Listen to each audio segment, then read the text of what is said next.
মধুমিতার বিয়েতে শতরূপার বদলে যাওয়ার রূপ কি দিলেন উপহার।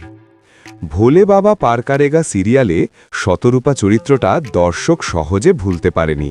নায়কের কাকিমা হিসেবে শ্বশুরবাড়িতে মধুমিতার উপর মানসিক চাপ, দোষ খোঁজা আর কড়া আচরণ সব মিলিয়ে এই চরিত্র বরাবরই ছিল নেতিবাচক। কিন্তু বাস্তব জীবনের বিয়ের দিনে দেখা গেল একেবারে উল্টো ছবি। মধুমিতা সরকারের বিয়েতে অতিথিদের ভিড়ের মধ্যেই হাজির হন সমশ্রী চাকি। ক্যামেরার সামনে নয়, একেবারে ব্যক্তিগত মুহূর্তে তিনি মধুমিতাকে কাছে টেনে নেন, জড়িয়ে ধরেন বুকে। সেই দৃশ্য দেখে অনেকেই অবাক। পর্দার সম্পর্কের সঙ্গে বাস্তবের কোনো মিল নেই। এরপর আসে উপহারের মুহূর্ত।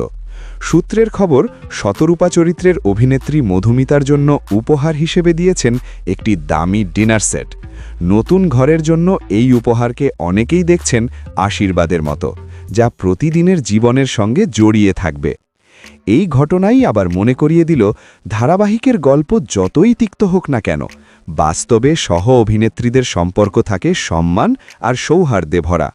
মধুমিতার বিয়েতে শতরূপার দেওয়া এই উপহার তাই শুধু একটি গিফট নয়, বরং পর্দার বাইরের সুন্দর সম্পর্কেরই প্রতিফলন।